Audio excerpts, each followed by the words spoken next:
结婚5年，我老婆一直以为我是靠卖碎茶为生的废物，直到她为一个假海归当众发朋友圈决裂，还把离婚协议摔在我面前，我再也忍不了了。她不知道，她所有职场资源全是我随手搭的桥。既然一心想走，那我直接撤掉他所有梯子。我当场叫来全城首富，断了他的黑卡，停了他所有合作。我老婆后悔莫及，哭着求我复合，但是已经晚了。当初是他亲手撕碎我们的感情，如今再后悔，也为时已晚。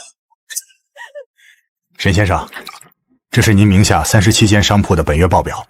先放那儿吧，罗总，来尝尝今天的茶。莫川，这批大红袍不错，母数级的。去年武夷山谢家老寨收的，就剩3斤，您慢慢喝。这么晚了，嫂子找你有事儿？还是单身好，明天就去离沈墨川。来，大家举杯，欢迎我们的海归精英贺学哥回国！晴姐霸气，早该离了，那个开茶饭根本配不上你，贺学长和晴姐才般配。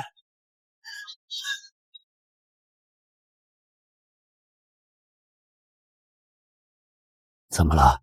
出事了？没事。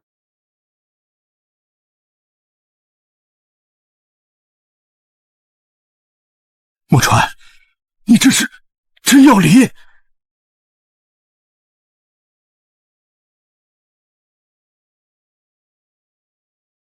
沈墨川，你发什么疯？我喝多了开玩笑的，你看不出来吗？赶紧给我撤回！不接，女人喝多了闹脾气，哄哄就行了。不需要。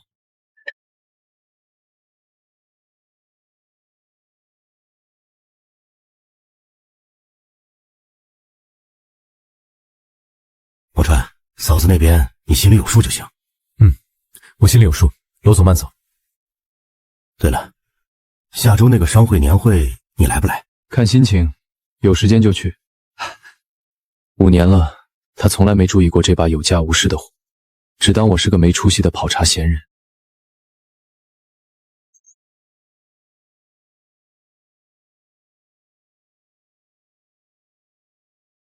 又是这样，为了一个刚回国的老同学，连家都不回了。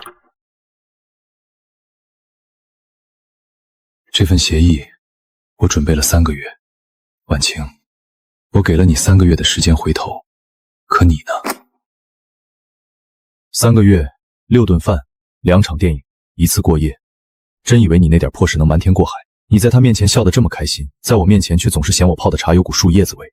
林婉晴，你的心到底是什么做的？既然你这么向往他的世界，那我就成全你，看看没有我，你的优秀学长能给你什么？看看你引以为傲的事业又能剩下什么？这一次，我不会再替你收拾烂摊子了。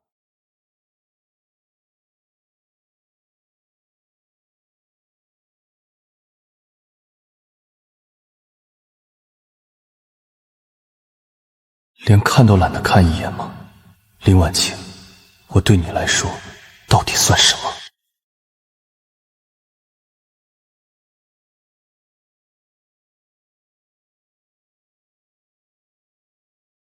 墨川，晴晴喝多了说的气话你别当真，她到家了一直哭，你知道吗？你就不能大度一点？沈先生，我是贺子航，昨晚的事是误会，我跟林婉晴只是普通同学关系。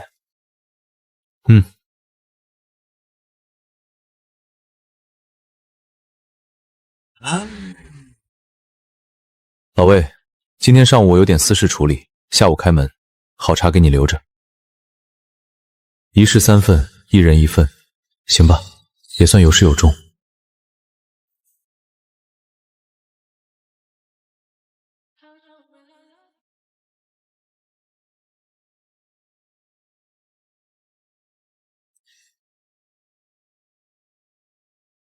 沈墨川，你居然来真的！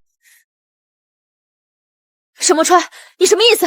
协议书是怎么回事？我昨晚就是喝多了开个玩笑，你至于吗？我说过了，今天9点，民政局见。我不去！你把话说清楚，你是不是早就算计好了？好，躲着我是吧？我亲自去找你。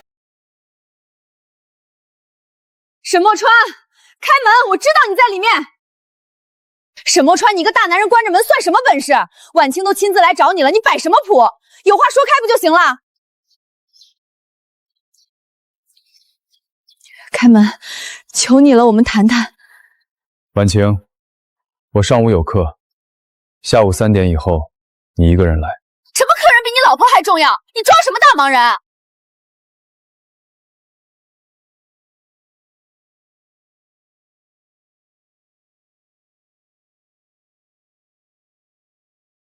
墨川在里面。季老，您来了，今天给您备了白毫银针。哈哈，墨川啊，我就惦记你这口茶呢。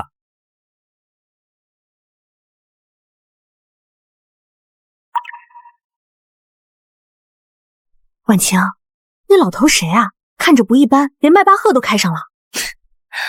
我不知道，我只知道他这装腔作势的毛病，真是越来越离谱了。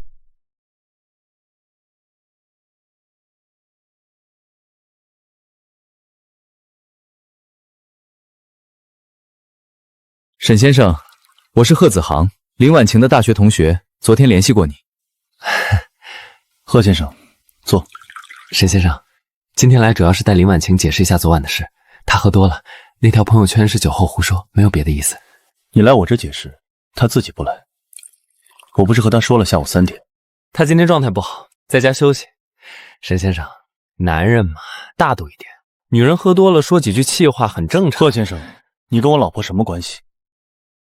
沈先生，我们只是普通同学。普通同学，替人家来跟她老公谈。我跟林婉晴是多年好友，她状态不好，我帮个忙。帮忙？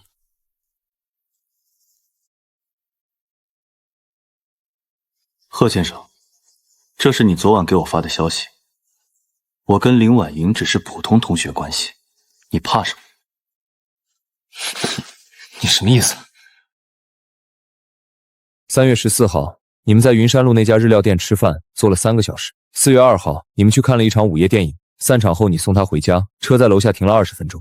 5月底，你们去江城所谓的项目考察，住的同一家酒店，隔壁房间。你调查我？不需要调查。这条街上的人嘴碎，什么消息都往我这儿送。沈先生，你这是在威胁我？哪有？你不是来解释的吗？我也解释一下，你做的这些我都知道，所以你以后做事一定要深思熟虑。你一个破开茶馆的，装什么大尾巴狼？婉清跟着你这种废物，迟早要毁了！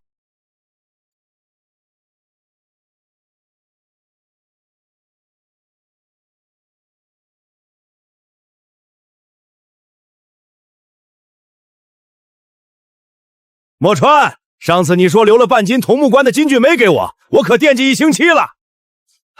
魏总，真巧能在这儿遇见您。我是华创基金的贺子航，上个月给您递过一份合作方案。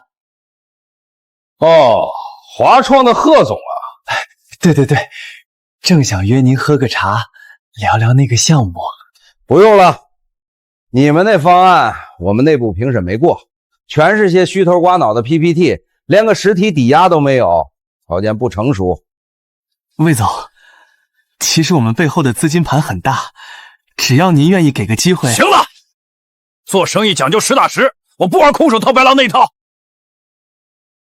墨川，你这儿来客人了，要不我等会儿？不用，贺先生正要走。沈先生，改天再聊。那人谁呀？跑你这儿来推销了？一个跳梁小丑。您尝尝这泡金骏眉，今年桐木关的雨水好，蜜香特别正。好茶。对了，说点正事儿。你名下环球中心那栋写字楼，下个月有几家公司租约到期，物业那边把速租名单递过来了，其中有个叫灿星文化的，好像最近效力不太好，想申请延期交租，你看怎么处理？要清退吗？不用清退，按合同办事，逾期1天停水停电。行，还是你狠，我就看不惯那些没实力还硬撑的。林婉晴，你以为贺子航能给你铺路，却不知道你脚下的路全在我的地盘上。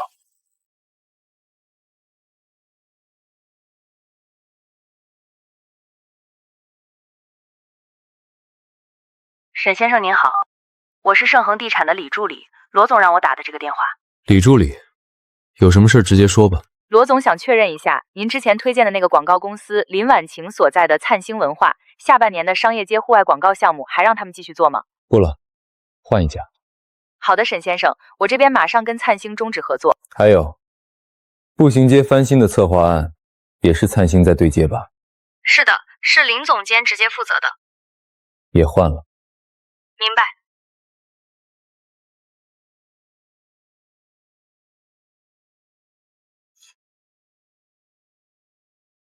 釜底抽薪，莫川，你这是要断了他的根基啊！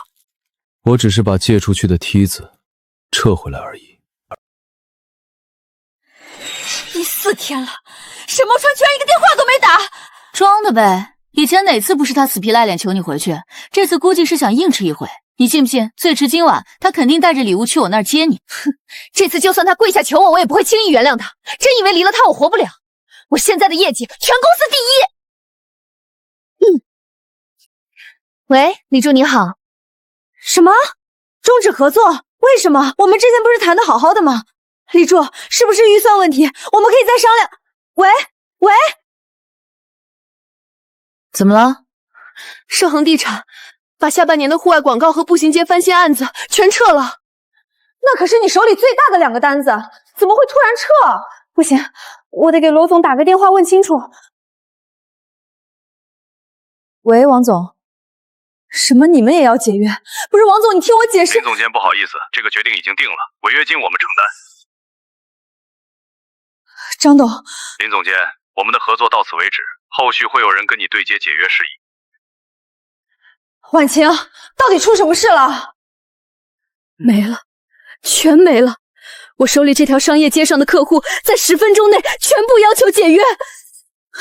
这不是巧合，绝对不是巧合。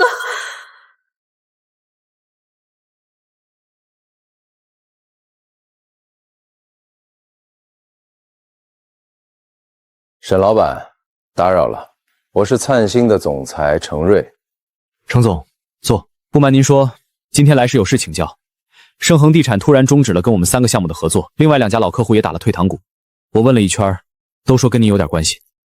程总，我跟林婉晴的事你听说了？听说了。那你应该明白，我之前帮灿星介绍客户是因为他现在要跟我离婚，我没有理由继续帮。沈老板，夫妻吵架归吵架，生意是生意。对，生意是生意，所以我没让任何人为难灿星，我只是个人不再推荐了。这些客户愿意继续跟你们合作，那是你们的本事；不愿意，那是他们的选择。沈老板，我理解了，打扰。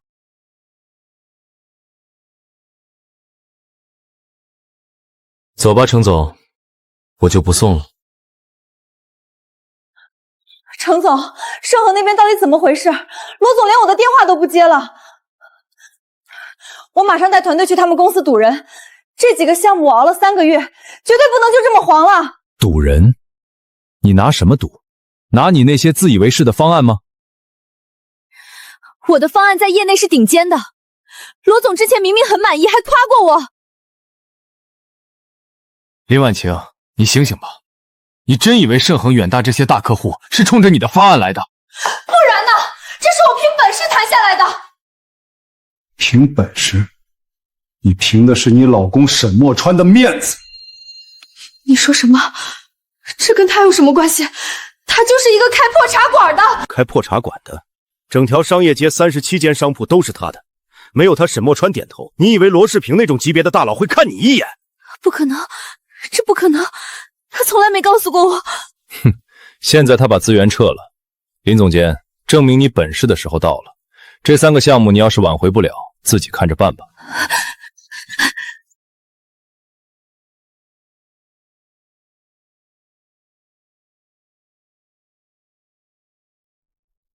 墨川，我想和你谈谈。今天没带闺蜜壮胆，也没带学长撑腰。我一个人来的，我们能不能好好谈谈？我知道那条朋友圈是我不对，我不该喝多了乱发，更不该让贺子航来找你。我向你道歉。我都已经拉下脸来找你了，你也该消气了吧？说完了，门在后面，不送。沈墨川，你非要这么绝情吗？昨天程总找我谈话了，他给我下了最后通牒，如果月底前不能挽回流失的项目，我总监的位子就保不住了。你就算生我的气，也不能拿我的事业开玩笑啊！你知不知道我爬到这有多难？你赶紧给罗总他们打个电话，把资源恢复了，行不行？只要你把项目还给我，朋友的事我以后绝口不提。所以，你今天这身打扮，这句道歉，不是为了我们的婚姻，是为了保住你的总监位置。我当然也是为了我们好，但工作是我的底气啊！我没了工作，以后怎么在公司立足？怎么在同学面前抬起头？你的底气？对，我这5年没日没夜的加班，陪客户喝酒喝到吐，拼出来的业绩，你一句话就想给我毁了？你凭什么这么自私？林婉晴，你是不是真以为你这5年的业绩全是你自己拼出来的？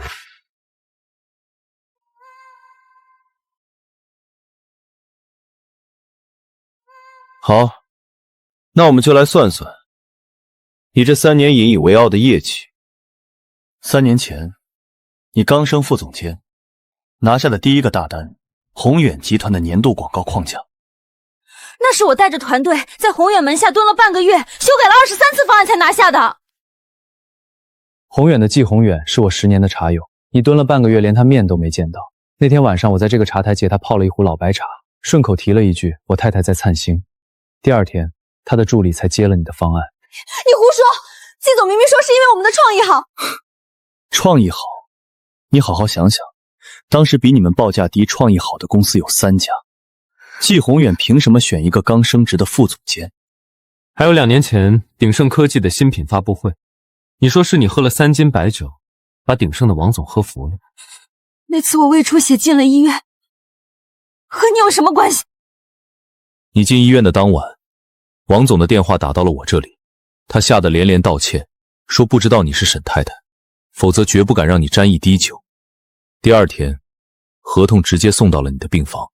不可能，这不可能，这些都是我自己谈下来的，你骗我！你以为你在商场上叱咤风云，靠的是你的能力？林婉晴，你这3年签下的每一个大客户，背后都是我沈墨川的一句话。没有我，你连他们的门槛都跨不进去。那灿星提拔我当总监呢？程瑞亲口说的，是因为我带的团队业绩最好。业绩最好，那是因为你手里的客户没有一个流失。你好好想想，罗世平、魏建邦、季宏远这些人，哪一个不是商界的大佬？他们凭什么把公司的广告业务交给一个刚升总监的年轻人？因为他们知道你是我的妻子。不可能，这不可能！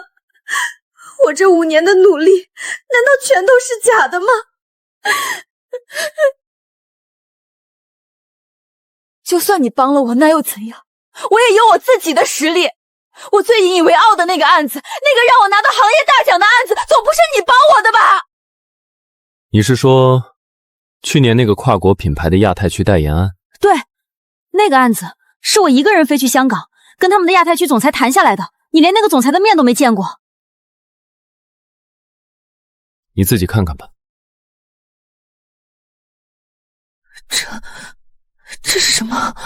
那个亚太区总裁是季宏远在海外的合伙人，你以为你凭什么能见到他？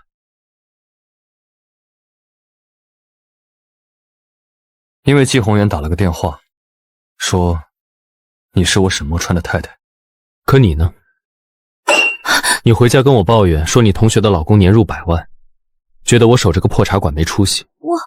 我那时候喝醉了。那你有没有想过，你那个总监的位子1年到手40万，这40万里到底有几块钱是你自己真实的能力？5年了，你逼我离婚，当众羞辱我。现在你坐在这里，第一件事问的还是你的工作。你眼里真的有我这个老公吗？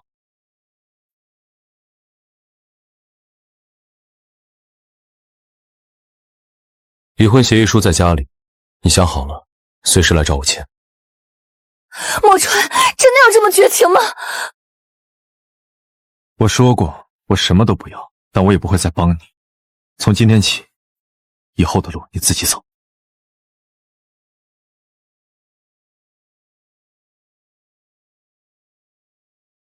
沈墨川，你这是把老婆往我怀里推啊！女人最脆弱的时候，就是最好的机会。喂，林总啊，对，我是华创基金的贺子航，正想约您喝个茶呢。听说您最近在看文旅项目，正好我手里有个稳赚不赔的盘子，还能顺便帮灿星文化渡过难关，咱们双赢啊！林总，您看这个回报率，我们在海外有丰富的运作经验，这次回国就是想把先进的模式带进来。只要您这边资金一到位，灿星文化那边立刻就能无缝对接，婉晴也会非常感谢您的。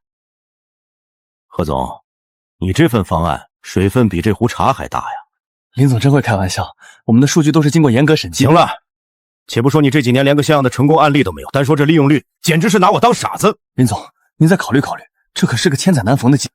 不要再说了，根据正常商业判断，你这项目不行。而且，沈老板的事儿轮不到外人插手。该死，林有生不识货，有的是人抢我。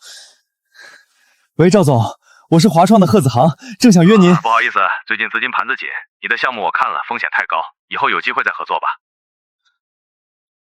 何总，您听我说，我这个项目绝对……贺总，方案太虚了，我这边还有个会，先挂了。我就不信了，我堂堂海阔连本地图老板都搞不定。接电话呀，接啊！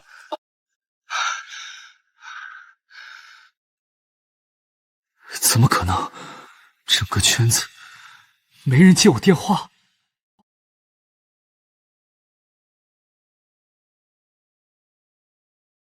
沈墨川，你敢说不是你下的封杀令？现在我被整个圈子踢了个扁，你满意了？贺总，火气可真大呀！来，喝杯茶消消火。你少在这装蒜！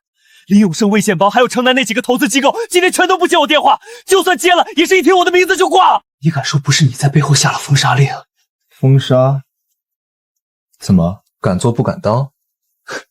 你为了报复婉晴，为了把我赶出这个圈子，动用你那些见不得人的关系网，断了我的活路。沈墨川，你真卑鄙！贺子航，你是不是太看得起你自己了？坐下说，别像个输不起的赌徒。我如果要动你，你连走进这间茶馆的资格都没有。那为什么所有人都在拒绝我？我的项目计划书完美无缺，如果不是你打过招呼，他们凭什么连看都不看一眼？沈墨川，你是不是在针对贺子航？你说的是谁？贺子航，他这周联系了好几个人谈合作，全被拒了。别告诉我这是巧合。林婉晴，你信不信我说的话？你说，我没动过贺子航，他被拒绝是因为他的项目不过关。3个不同行业的老板不约而同拒绝一个人，不是因为有人打招呼，是因为那个人的东西根本不值得投。你不信也没关系，你去问问那3个人，看他们怎么说。还有林婉晴，你什么时候开始一个外人的话比你老公的话更可信了？听清楚了，我没动，因为对付一个拿着空壳方案到处招摇撞骗的废物，根本不需要我出手。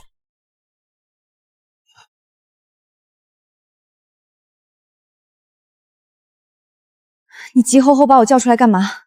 程瑞给我下了最后通令，我今天要是再拉不到投资总监的位置，就真保不住了。别看了，你现在就是把策划书看出花来也没用。你发什么神经？我现在4面楚河，沈墨川要把我逼上绝路，只有子航还在外面替我跑关系，我不能连自己都放弃，替你跑关系。婉晴，你脑子进水了吧？你真以为贺子航是什么救苦救难的白马王子？谢可欣，你什么意思？前几天你还帮我骂沈墨川，现在怎么反倒阴阳怪气起帮我的人了？我之前帮你，是因为我以为你们夫妻吵架，沈墨川欺负你，但我这2天越想越不对劲，贺子航那副傻逼做派太假了，我就托我金融圈的朋友去查了他的底。你睁大眼睛看看，他在国外根本不是什么高级合伙人，就是一底层分析师，混不下去了才回国的。不可能，他开的是保时捷，穿的都是高定，他还说要拿2000万投我的项目，那是租的，全是包装出来的行头。他回国1年一个成功项目都没有，全靠假简历在外面招摇撞骗。你胡说！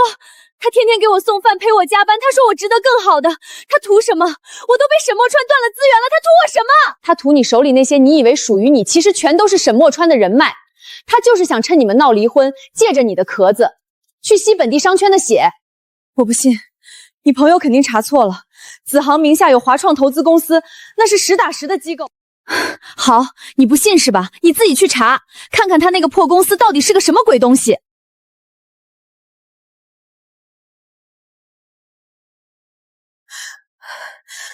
子航，我这边有个合作方说想去你们华创投资的实体办公区考察一下，顺便把合同签了。你把公司地址发我一下。考察？婉晴，这太不巧了，我们公司最近正好在扩建，原来的办公室退了，新的还在装修，现在大家都在居家办公。是吗？连个临时接待室都没有吗？婉晴，你这是在查岗吗？我为了你的事跑得焦头烂额，你连这点信任都不给我。先不说了，客户催了。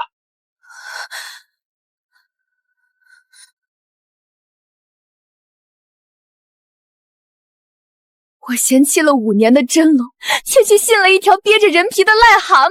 沈墨川，原来你早就知道，原来我才是那个最大的笑话。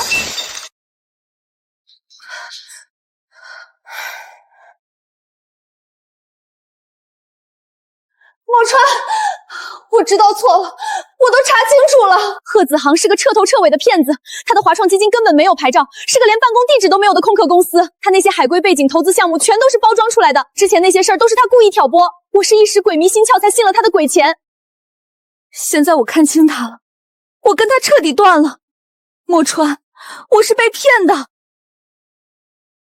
说完了。你不惊讶吗？他差点骗了我们所有人，他差点毁了我的事业，毁了我们。他骗的是你，不是我。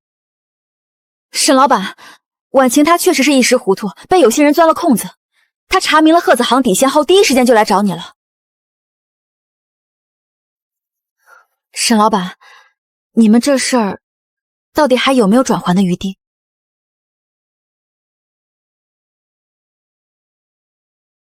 谢可欣，谢谢你帮他。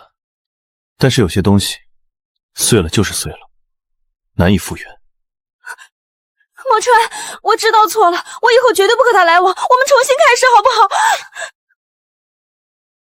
我可以不追究，可以不报复，可以放你自由，但你让我当做什么都没发生过，我做不到。就因为一个骗子，你要跟我计较到底？贺子航的底细我没兴趣。我说碎了难复的也不只是他，你有时间来找我，不如先去处理一下你们公司的事。灿星文化续签下半年的租赁合同，另外我想直接跟产权方谈谈，看能不能减免点租金。抱歉，林总监，租金减免我们做不了主，得业主点头。所以我让你把业主的联系方式给我，或者告诉我他是谁，我自己去谈。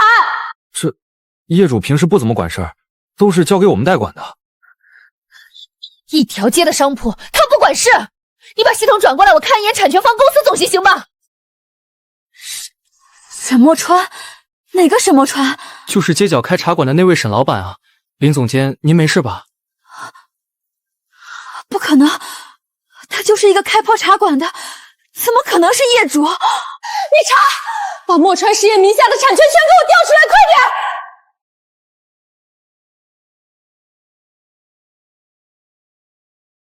我每天上班的写字楼，我每天买咖啡的店，我下班去的健身房，连我脚下踩的地板砖都是他的。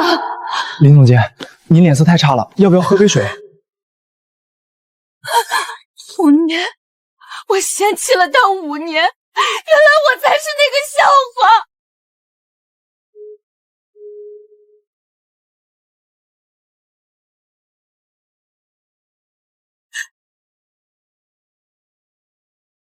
你这茶馆开在这种地方，租金那么贵，能回本吗？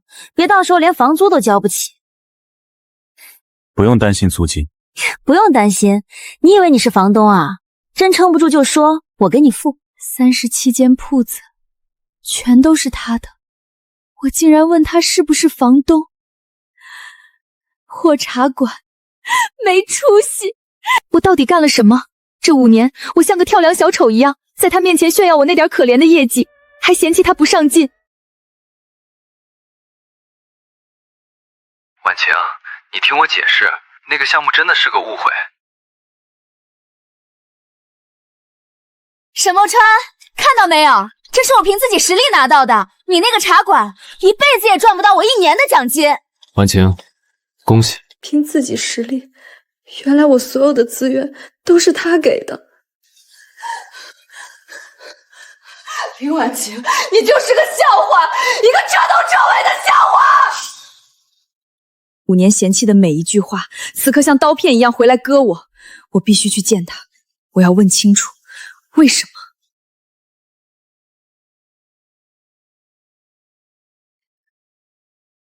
？37间铺子，整条商业街的业主，沈墨川，你骗得我好苦。喝一杯吧。我不喝。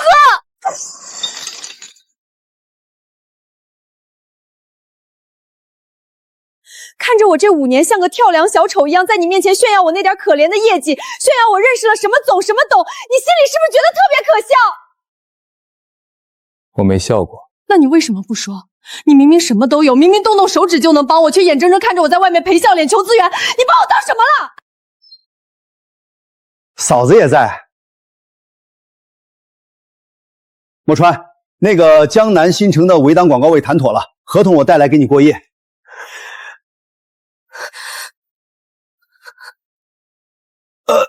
抱歉，你们在说事儿，我过会儿再来。你是不是真的很恨我？不，我不恨你。不恨？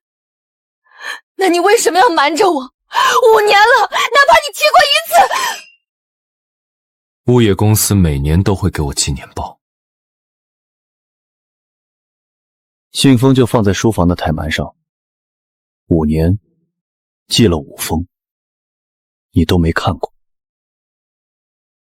我以为那是你的水电费单。那你也从来没问过。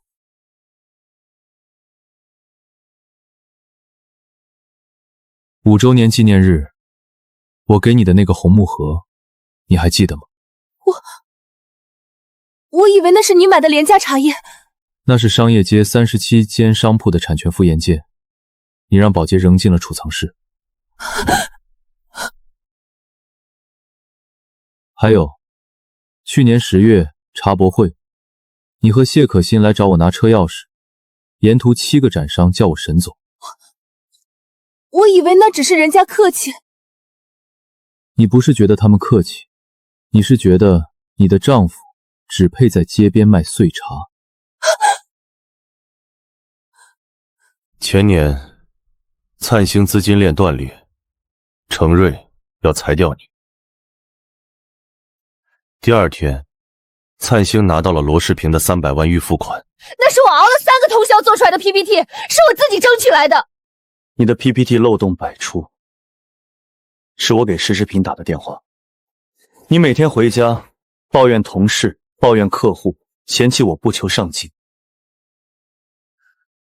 我坐在沙发上听你抱怨的时候，刚签完魏建邦2亿的地皮转让。别说了，求你别说了。你嫌我身上有茶味，一回家就戴上耳机。你从来没看过我书房桌上的年报，从来没问过我每天在见什么人。你不是被骗了，林婉晴，你是瞎。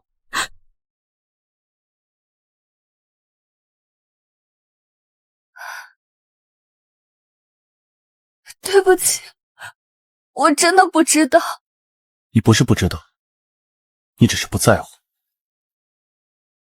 这3个字，你留给5年前的自己吧，门在后面，不送。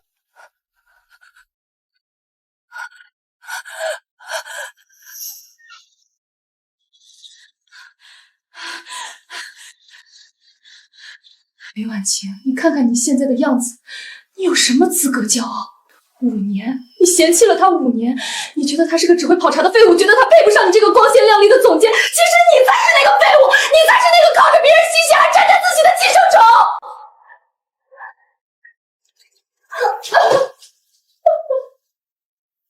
沈梦川，对不起，我才是那个错的人。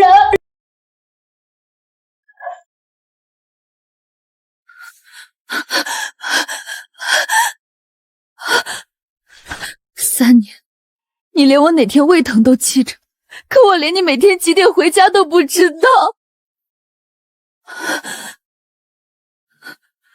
这是我嫌弃太丑，一次都没戴过的那个。林婉清到底有多瞎？你凭什么嫌弃他？你算个什么东西？第一条，我把他的真心踩在脚底下；第二条，我为了一个骗子，亲手推开了最爱我的人；第三条，我活该失去他。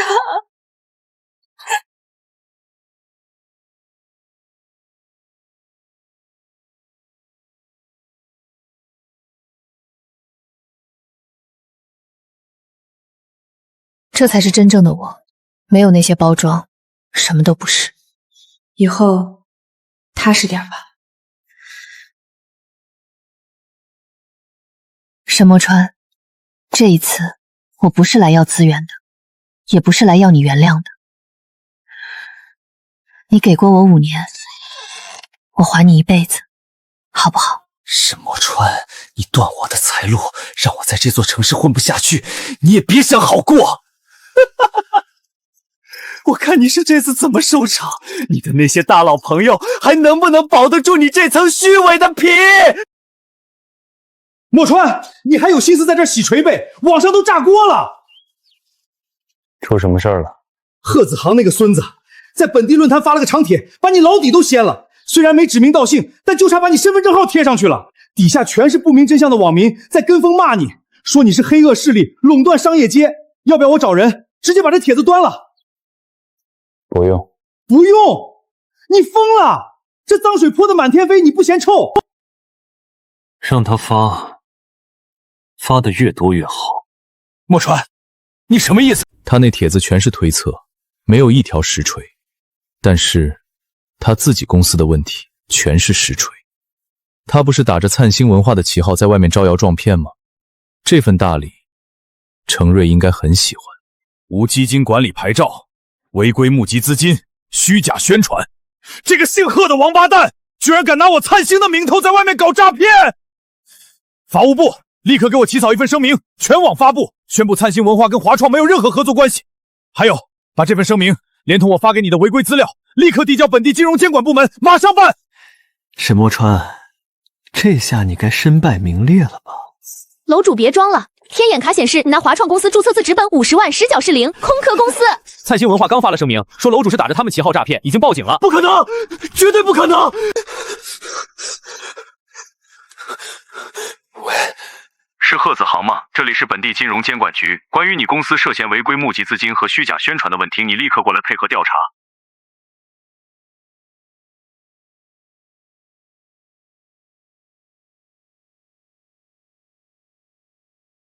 墨川，你在里面对不对？墨川，我错了，我真的错了。你要离就离，但你让我把话说完。这5年，我一直觉得你是我的拖累，我在外面拼死拼活赔笑脸，回来看看你在这跑茶，我就觉得烦。我觉得你没上进心，没出息，根本配不上我。结果配不上的人是我，从头到尾像个跳梁小丑一样自以为是的人是我。林婉晴，先进来再说。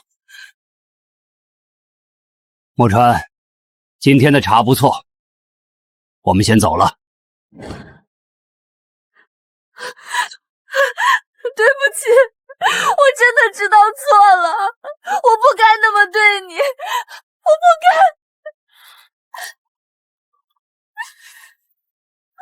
别哭了，喝口热的。你不生我的气吗？气过了。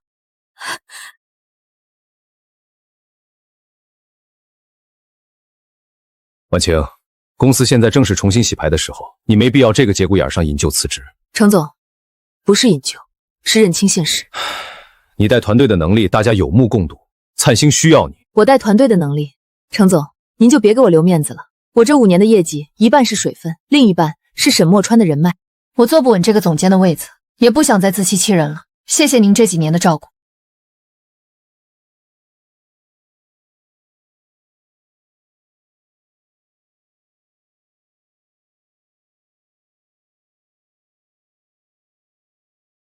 墨川，你教我跑茶吧。为什么？我想了解你在做什么。如果你还愿意让我了解的话。水温90度，白茶不用太烫。手腕放松，别死死攥着壶把，靠手腕的重力去压。好。林婉晴，协议书我收起来了，但不是撕了，是收起来了。我给你3个月时间。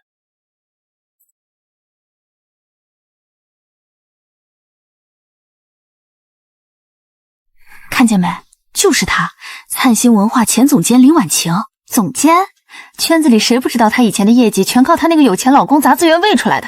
离了她老公，她算个什么？鹤子行那破事儿闹得满城风雨，她居然还有脸来咱们公司，指不定这次入职又是背后找了什么见不得人关系。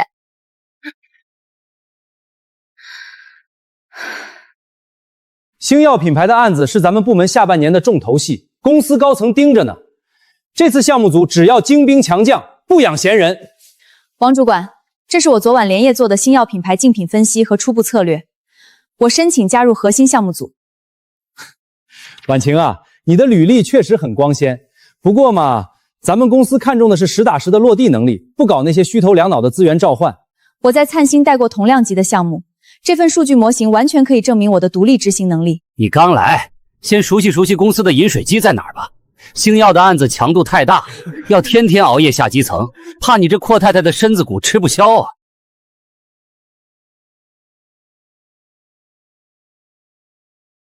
星耀项目组名单定了，大家按分工干活，散会。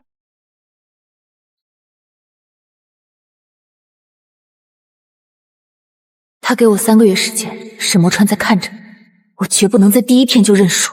哟，这一组核心项目的名单上怎么没你的名字啊？不是说你人脉通天吗？没进就是没进，我服从安排。停！绿源生鲜那个单子下周就到期了，客户闹着要解约，谁去接一下？那种烂尾单，预算少要求多，谁接谁背锅。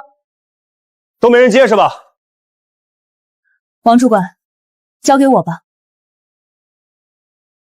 林婉晴，这客户脾气很臭，而且公司不会给你批任何额外资源，你确定？我确定。3天内我给您答复。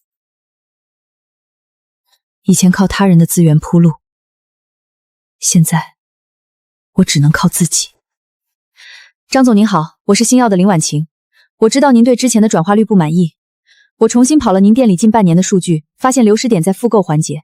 我做了一套新的促活方案，能把流失率压低 15%。拿我这份对赌协议，如果达不到，尾款全免。您给我5分钟，我把文件发您。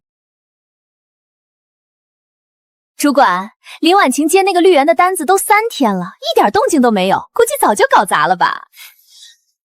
王主管，处理完了，这是绿源下一季度的续约合同。续约了？这怎么可能？不仅续约了，张总还决定追加30万的预算，增项合同在下面那份。加了30万，就那个挺好，干得漂亮，婉晴，你这数据做得太扎实了。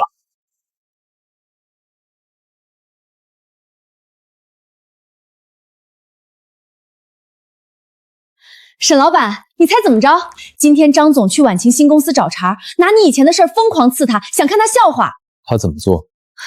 他硬是一句都没提你，直接拿专业数据把张总的脸都打肿了。那老狐狸最后乖乖签了字。沈墨川，婉晴这次是真的脱胎换骨了。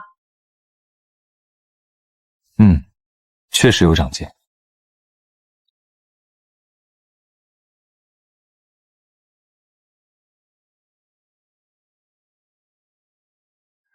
不能邀功，不能越界，只是汇报。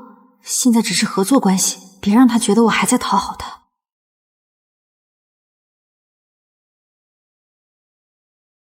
林婉晴，这倒是挺像她以前的脾气，死要面子。不过这份成绩单，他倒是干出来了。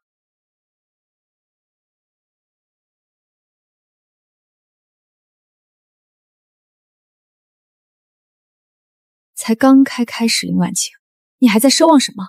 他凭什么要回复你？你以前是怎么对他的？心里没数吗？沈曼川，我会让你看到，没有你，我林婉晴也能站得稳。这一次，我要靠自己的本事，堂堂正正地站在你面前。婉晴，你终于开始为自己活了。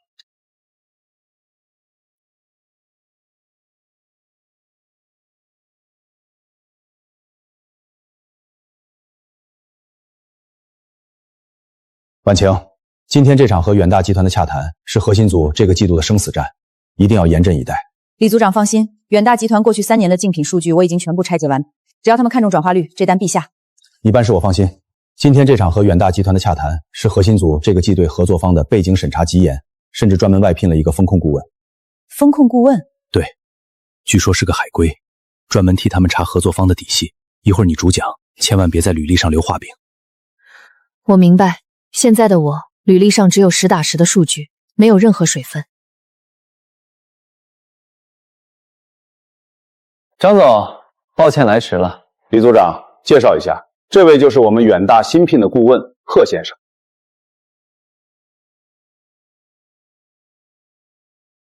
林总监，好久不见啊！几个月前你被沈总扫地出门的时候，我还以为你这辈子都不敢在商圈露面了呢。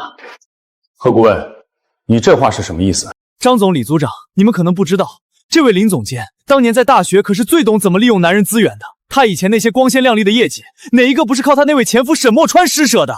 林总监，有这回事？不仅如此，他婚内还跟我纠缠不清。张总，把项目交给一个靠出卖感情上位毫无底线的人，您放心吗？林总监，贺顾问说的是真的吗？张总，既然贺顾问提到了我们的深入交往，那我就借这个机会向大家汇报一下细节。婉晴，过去的情分就没必要在台面上说了吧？你当初为了攀高枝把我甩了，现在又何必赶尽杀绝？给自己留点体面吧。贺子航，你不用拿我的过去来掩饰你的龌龊。我承认，我曾经虚荣愚蠢，为了一个虚假的海归精英梦背叛了我的丈夫，这是我的错，我认。我也在为我犯下的错买单，但是我的私德有亏，不代表你可以拿它当挡箭牌。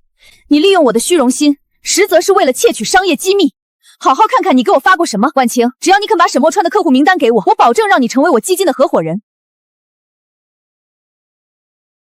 你胡说八道什么？把手机给我！10月15日，贺子航连发3条语音，内容提炼如下：婉晴，我那家海外基金虽然还没拿到国内牌照，但只要你投200万，我立刻带你进核心圈。无牌照空壳基金，贺子航，你敢拿这种背景来远大做风控？张总，您别听他断章取义，这都是他为了报复我伪造的。贺子航，你所谓的旧情，不过是单方面的死缠烂打，加上乍见未遂的借口。你这个贱人，你以为你算什么东西？保安，把这个骗子给我轰出去，立刻解除他的顾问合同。放开我！你以为你领的那个人算什么东西？你装什么独立？张总，让您见笑了。不过我相信远大的专业度绝不会被这种人影响。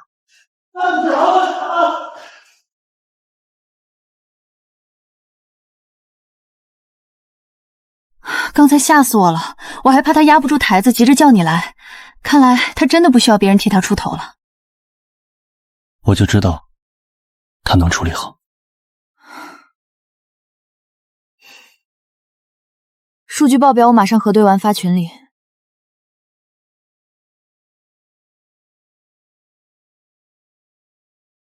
你怎么来了？路过，顺便来看看，喝杯茶吧。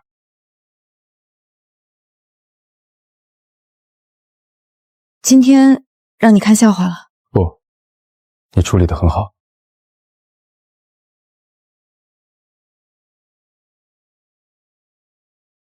剩下的我自己来就行。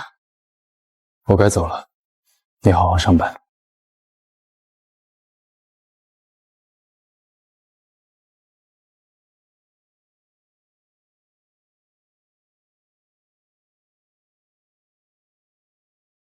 茶泡好了，尝尝吧。以前在家里，你每次泡茶，我都嫌你慢，嫌你没有上进心，只会摆弄这些没用的东西。其实是我自己心虚，我怕别人觉得我嫁得不好，怕在那些光鲜亮丽的同学面前抬不起头。5年前我答应嫁给你，其实不全是因为感情，还有我的虚荣心。说出来，他会觉得我很恶心吧？这么虚荣，这么不堪。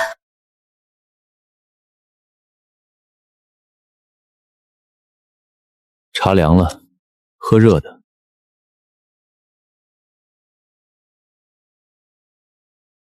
婉晴，你签字的时候到底哭得有多厉害？还有3天，你就真的一点机会都不给自己了吗？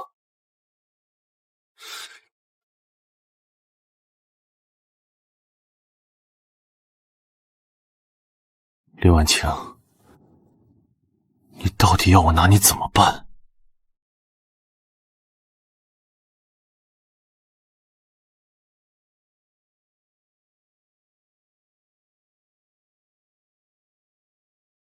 莫川，按你说的，水温刚好90度，白茶不用太烫。